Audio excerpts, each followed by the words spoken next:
Hello à toi, comment tu vas? C'est Cyrielle et bienvenue dans ce podcast. Une pensée à voix haute.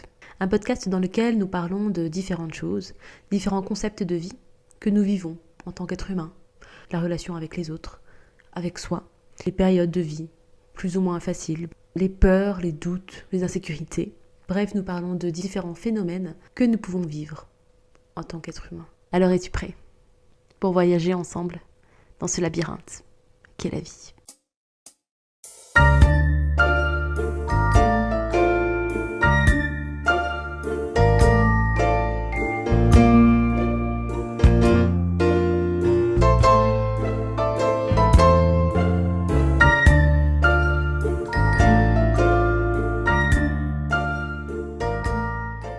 Tu l'as bien compris, aujourd'hui nous allons parler du burn-out. C'est quelque chose dont on entend de plus en plus parler et on entend davantage parler du burn-out professionnel qui est un épuisement mental et physique directement lié au travail. Il y a également le burn-out parental qui serait alors ici d'autant plus lié aux responsabilités parentales. Et ici pour cette vidéo, je vais prendre l'exemple du burn-out professionnel, d'accord? Donc relié directement au travail. Comme je l'ai brièvement évoqué, le burn-out est finalement l'épuisement mental et physique dû à une surcharge mentale. C'est-à-dire que dans la vie, on a différentes obligations qui font qu'on va d'office respecter et honorer finalement ces obligations. Typiquement, c'est d'aller de telle heure à telle heure au travail, quoi, tu vois, de 8h à 17h par exemple. On va au travail, quoi, tu vois. Donc ça, c'est une première obligation. La deuxième obligation, c'est de travailler, tu vois, le travail en soi. Et alors, justement, dans le contenu du travail à faire, les gens vont voir plus ou moins de choses selon leur job et leur position. Même si elles font plus ou moins tous les jours la même chose, ces mêmes personnes peuvent quand même tomber dans un burn-out lorsque ce qu'elles donnent, donc le travail qu'elles fournissent, l'effort qu'elles fournissent, est plus important que les ressources qu'elle a pour y parvenir. Typiquement, le burn-out, c'est quoi? C'est une personne va avoir beaucoup d'exigences envers elle-même, donc des exigences qu'elle a pu recevoir de son travail, mais qu'elle s'est également infligée, et ça dépend également de l'éducation. Donc si ses parents, typiquement, l'ont toujours poussée à faire de son mieux, l'ont toujours poussée dans un certain perfectionnisme, elle a peut-être baigné dans une pression comme ça, tu vois, qui fait qu'elle va avoir des exigences élevées par rapport à ce qu'on attend d'elle, par rapport aux ressources qu'elle peut avoir actuellement, tu vois. Et généralement, le burn-out vient quand c'est un trop-plein en fait, parce qu'on puise des ressources, on va chercher, tu vois, on va creuser pour justement atteindre ces exigences, alors qu'on n'a pas ces ressources-là, tu vois. Donc d'office, le cerveau, le corps et la personne dans son entièreté dit stop en fait, c'est pas possible, ce n'est plus possible, je suis en surcharge mentale jusque là, et je peux plus en fait, je peux plus donner de ma personne, c'est plus possible. Et généralement, il y a des traits de personnalité qui vont influencer justement la situation, dans le sens où une personne qui est perfectionniste, par exemple, va avoir plus tendance justement à avoir une certaine pression élevée.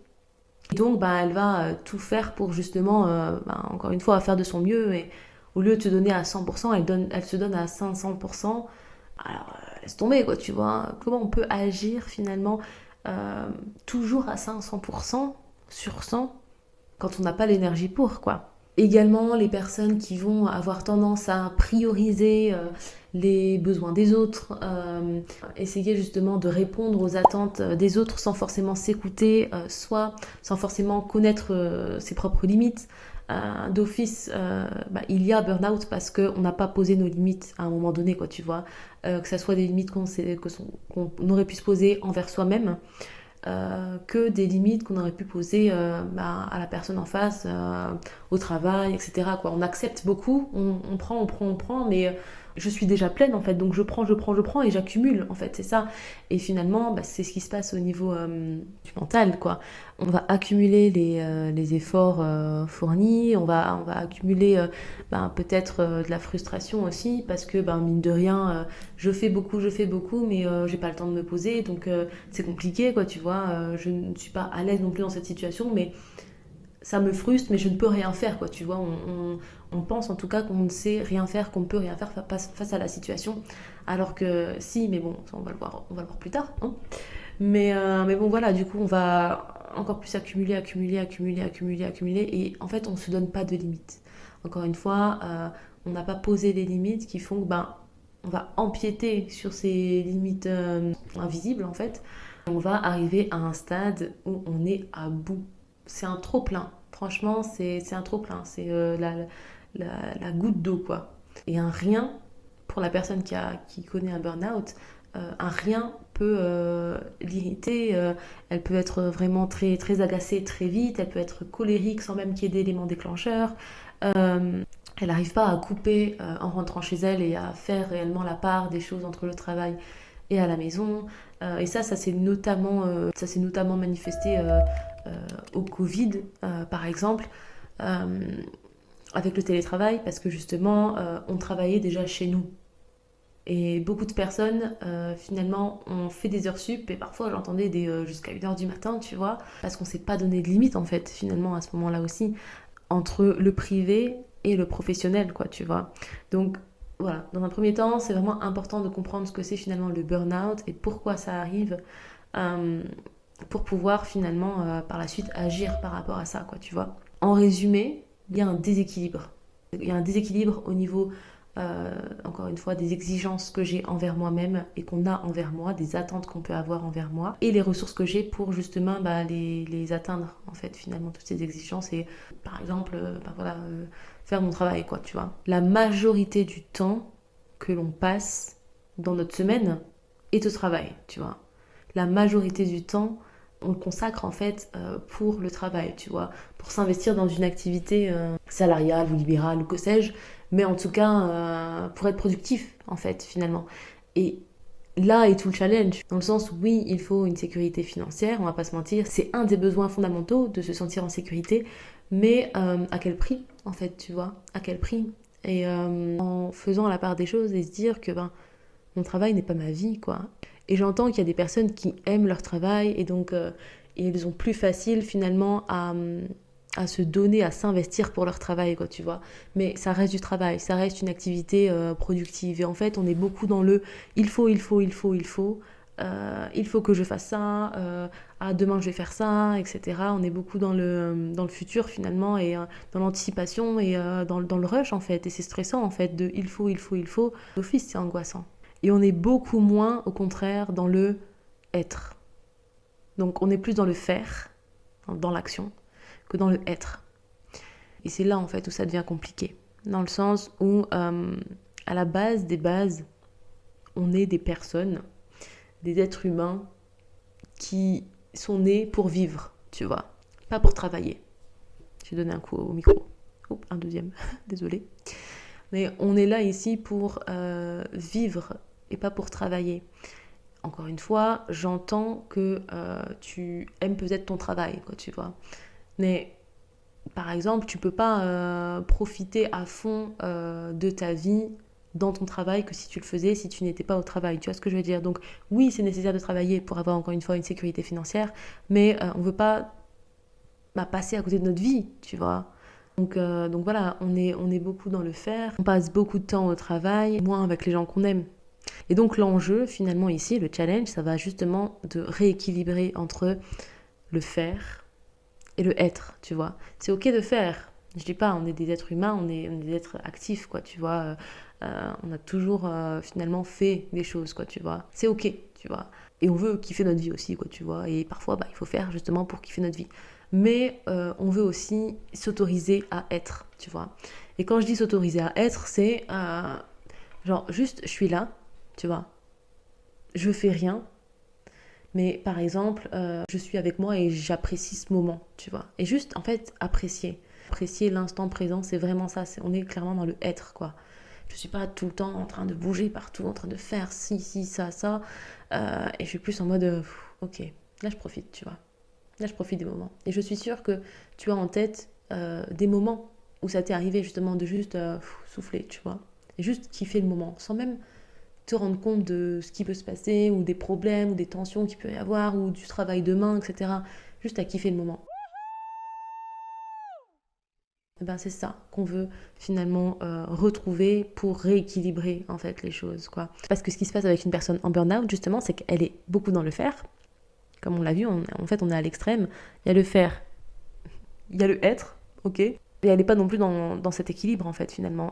Et ce qu'on veut alors du coup, c'est rééquilibrer la balance, retrouver un certain équilibre pour finalement se sentir bien, quoi, tu vois. Et c'est pas étonnant que dans beaucoup de situations, les personnes en burn-out vont également se trouver dans une période très très très compliquée lorsqu'elles arrêtent de travailler. Donc typiquement, elles vont voir leur médecin qui leur impose un arrêt, c'est quand même primordial. Et la personne en burn-out, généralement, elle n'accepte pas en fait cet arrêt. C'est compliqué pour elle. Elle ne veut pas parce qu'elle est active, tu vois, elle fait beaucoup de choses, etc. Et elle déteste être inactive, elle a besoin de faire les choses, elle va dire, hein, elle a besoin de faire, de travailler, d'être active, de rester active, parce que sinon c'est compliqué. Et il y a aussi des personnes qui n'arrivent pas à être seules, et à prendre du temps pour eux. C'est compliqué de prendre du temps pour eux, ils savent pas ce que c'est, quoi, tu vois. Parce qu'on n'a pas été habitué à ça. Et c'est justement pour ça qu'on est arrivé dans une situation, encore une fois, où on est en burn-out, parce qu'on n'a pas justement réussi à trouver l'équilibre entre, encore une fois, le travail et du temps pour soi, quoi, tu vois. Et quand je dis le travail, bon, voilà, je disais qu'on parlait du burn-out professionnel, mais le travail peut aussi passer par, je rentre à la maison déjà du travail, et je dois faire à manger directement, je dois faire le ménage directement, je dois m'occuper des enfants, faire les devoirs avec les enfants, etc., quoi, tu vois. Et on s'arrête plus, en fait, on s'arrête plus. Parce que après les devoirs, il y a le dîner, il y a le bain des enfants, etc. On arrive 20h, 21h, on est claqué, on regarde un petit film, allez, avec le chéri, la chérie, et puis, ou tout seul, hein, c'est ok. Et puis après, on va dormir, et c'est difficile aussi très souvent pour les personnes en burn-out de dormir parce que ça cogite par rapport à ce qui s'est passé aujourd'hui au travail, et on pense à tout ce qui doit se passer aussi demain, tout ce qu'on doit faire, etc. Et en fait, encore une fois, on n'est jamais dans le... Tu vois, je relâche, tu vois. Et très souvent, c'est difficile d'ailleurs de lâcher prise pour les personnes en burn-out. C'est pas possible parce qu'on a toujours le contrôle, quoi, sur les choses. Encore une fois, il faut que... ça, c'est essayer d'avoir le contrôle, quoi. Même si, sur le coup, on peut pas forcément agir sur, par exemple, une problématique, on va ruminer et on va avoir des pensées répétitives par rapport au fait que, il faut que je fasse ça, quoi, tu vois. Et je dis pas que à partir du moment où tu as cette pensée-là, il faut que je fasse ça, etc. C'est toujours le cas, c'est que tu es en burn-out. Pas du tout, tu vois, pas du tout. L'anticipation des choses est utile, tu vois, il y a une utilité, une fonction à l'anticipation, parce qu'elle te permet de gérer éventuellement des imprévus qui pourraient arriver. Typiquement, je sais pas, je sais que dans ma ville, sur le trajet pour aller au travail, il y a des bouchons. Je vais me dire, ok, il faut que je parte avant pour ne pas être bloqué dans les bouchons ou pour avoir suffisamment de temps pour arriver rapidement au travail, etc. Et donc on a anticipé ici et c'est ok, tu vois. Mais en fait, l'anticipation, quand elle est envahissante, quand les pensées sont intrusives et tu vis que dans ta tête à base de il faut que je fasse ça, ça serait bien si, etc. etc. On vit beaucoup dans le futur, dans l'anticipation mais envahissante. Là, c'est compliqué. Là, on n'arrive plus à gérer. C'est angoissant, tu vois. C'est angoissant, c'est stressant. Mine de rien, c'est aussi stressant, quoi. Donc voilà, pour t'expliquer un petit peu la différence entre faire et être, et justement trouver l'équilibre, quoi, tu vois. Et donc, comment trouver l'équilibre ? C'est déjà d'auto-observer. S'auto-observer et de voir comment on fonctionne, tu vois. De par les pensées, comme je viens de l'expliquer, mais aussi... de manière générale. Est-ce que je suis une personne qui va être perfectionniste ? Est-ce que je suis une personne qui aime tout planifier comme ça et à la lettre, tu vois ? Est-ce que je suis une personne qui va pas abandonner et je vais rester sur la même tâche jusqu'à ce que j'y arrive ? En soi, hors du contexte, ça c'est une bonne chose, tu vois. Je vais pas dire que c'est quelque chose qui est mauvais et c'est tout à votre honneur justement de faire en sorte que les choses fonctionnent, tu vois. Mais il y a des situations où on peut aussi lâcher prise, quoi. Et parfois, c'est même en lâchant prise qu'on revient un petit peu plus calme par la suite et on se dit, ah, bah c'est bon, j'ai trouvé la solution en fait, je sais comment faire maintenant, tu vois. Tu vois ce que je veux dire ou pas? Parfois, quand on est trop dedans, c'est compliqué de se détacher et alors, ben, on est beaucoup plus dans le ah, je suis frustrée parce que j'arrive pas et donc j'arrive encore moins, tu vois. Et alors, quand on se détache, on se distance un petit peu de la chose, on revient un petit peu après et ok, en fait, ça y est, je sais comment le faire, tu vois. Donc, voilà, le lâcher prise est assez important, mais de manière générale, dans un premier temps, on va vouloir observer. Observer un petit peu ce qu'on fait, notre fonctionnement. On peut même d'ailleurs, hein, c'est très recommandé, être accompagné par un thérapeute, un professionnel de santé. Ne serait-ce qu'en parler à votre médecin déjà, ça serait important, mais aussi d'être accompagné et d'avoir un suivi psychologique peut justement vous permettre de comprendre un petit peu votre fonctionnement et d'en sortir aussi finalement, tu vois. Et donc, comme je le disais tout à l'heure, de manière générale, le but, ça va être de rééquilibrer un petit peu. Et si les ressources étaient très très très basses, parce qu'encore une fois, on a tellement puisé que c'est compliqué, ben on veut prendre ce temps-là pour, tu vois, et augmenter en fait justement ces ressources-là.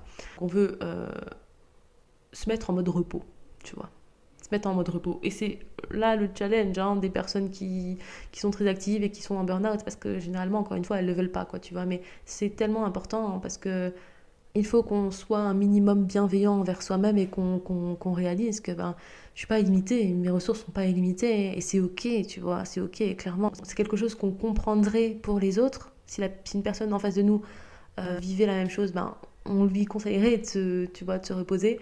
Mais quand c'est nous, ben, c'est difficile, c'est un peu plus difficile à, à considérer ou en tout cas à appliquer, etc. Mais vraiment, prenez soin de vous, quoi.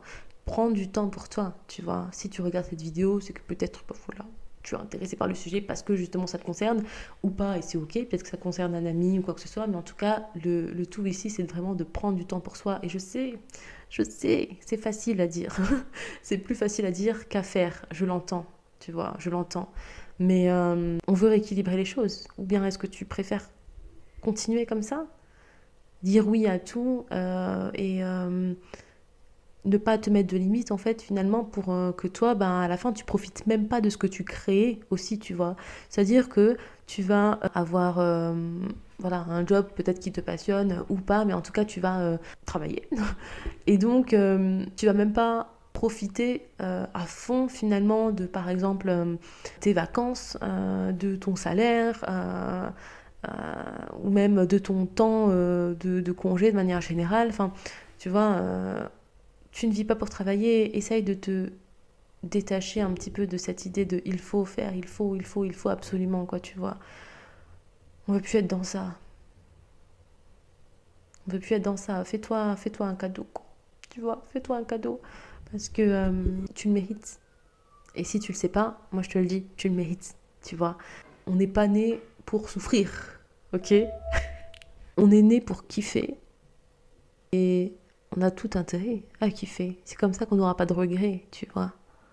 Donc autorise-toi à souffler, tu vois. À souffler sans travailler sur ton ordi quand tu vas en vacances, tu vois. Sans avoir ton téléphone de société parce qu'il faut que tu fasses ça et ça et ça, tu vois. Il y a aussi d'ailleurs beaucoup de personnes sur les réseaux qui vivent justement des réseaux, donc qui sont créateurs de contenu, qui eux-mêmes vivent cette situation-là où ben, c'est compliqué de ne pas faire ça parce qu'on est toujours dessus et quand on n'est pas dessus pour travailler, ben on est dessus pour consommer et donc ça nous fait penser à des choses qu'on pourrait faire, etc., etc. Et donc ça aussi, c'est pareil, quoi, tu vois. Déconnectons-nous et juste profitons, quoi, encore une fois. Je sais, hein, c'est facile à dire, mais essaye déjà d'observer ton emploi du temps. Peut-être que ton emploi du temps est flexible, mais essaye de voir un petit peu quels sont tes horaires de manière générale, peut-être même sur un mois, tu vois, comme ça tu peux anticiper pour pas mal de temps. Et alors justement, essayer de trouver un créneau chaque semaine, au moins chaque semaine, pour juste te dépenser. Et dans une activité qui te passionne. Une activité durant laquelle tu vas mettre tes problèmes de côté et tu vas juste être vraiment dans le moment présent à ce moment-là. Par exemple, je sais pas, un cours de danse, un cours de peinture, bref, des choses que tu aimes, tu vois, mais qui te font du bien, quoi. Bref, c'est important de retrouver cet équilibre. On veut reprendre contact avec soi. On veut reprendre contact avec ce qui est essentiel. En tant qu'être humain, qu'est-ce qui est essentiel que je vive, tu vois? Est-ce que c'est important que je sois juste dans l'action? Ou est-ce que c'est important que je profite avec mes amis, que je prenne du temps pour moi? Et comprenons en fait l'importance de prendre du temps pour soi, quoi, tu vois. C'est pas simplement parce que on ne veut pas être productif. Non, au contraire, pour être productif, il faut aussi prendre du temps pour soi, quoi, tu vois. On veut se ressourcer en fait. Typiquement, ça peut passer par le repos, ça peut passer par, encore une fois, une activité qui nous passionne, ça peut passer par prendre soin de soi physiquement aussi, mentalement, travailler sur soi. Rien qu'aller chez la psychologue, hein, c'est aussi un temps que l'on s'accorde pour soi, tu vois. Juste rire, tu vois, passer des moments qualitatifs en fait avec toi-même et avec les autres. Je dis pas qu'il faut s'isoler des autres non plus, mais en tout cas, on veut vraiment retrouver un équilibre, quoi. Parce que ça ne peut plus durer. Ça ne peut plus durer, ok? Et on veut pas arriver au stade où notre corps nous dit stop et justement arriver donc au burn-out. Parce que c'est ça, hein, clairement, le burn-out, c'est épuisement, encore une fois, mental et physique. Et généralement, c'est d'abord mental. Tout ce qui est cognitif, ça, voilà, ça cogite. C'est un effort de faire les choses, mais on les fait quand même. Et comme c'est mental, mais que ça n'a pas été entendu, le corps, pour compenser le fait que l'esprit n'a pas été entendu, bah, le corps va manifester en épuisement aussi physique, tu vois. C'est un indicateur, un signal d'alarme en fait. Ton corps te dit stop. Et d'un autre côté, si on le voit aussi autrement, c'est une bonne chose. Une bonne chose parce qu'on veut comprendre ce qui se passe pour nous et on veut se développer, s'améliorer, évoluer, tu vois. Et c'est aussi une manière de grandir et de finalement aussi de réévaluer ce qui est important pour nous, quoi, tu vois. Est-ce que c'est le travail, est-ce que c'est le perso? Quel investissement je veux donner au travail, aux autres, etc. Et à moi-même aussi. Donc c'est un moment qui t'est bénéfique. Je sais que beaucoup de personnes, et la majorité en fait des personnes, le vivent mal, hein, le burn-out. C'est vraiment quelque chose qui est compliqué à vivre sur le moment, mais plus tard, tu verras que c'était en fait un tremplin pour un changement qui devait arriver dans ta vie, quoi, tu vois. Parce que c'est nécessaire. Et parce qu'on peut pas continuer comme ça. Tu vois. Voilà. Sur ce, je te remercie de m'avoir écouté. N'hésite pas à t'abonner, à liker, à partager tout ça. Surtout partager en tout cas à des personnes qui, selon toi, sont peut-être dans cette dynamique-là. Ça pourrait clairement les aider. N'hésite pas à me partager ce que tu penses en commentaire, si toi tu le vis, si tu veux partager ton expérience. Je t'invite à me suivre sur mes différents réseaux sociaux pour qu'on puisse ensemble voyager dans ce labyrinthe qu'est la vie. Ciao, ciao.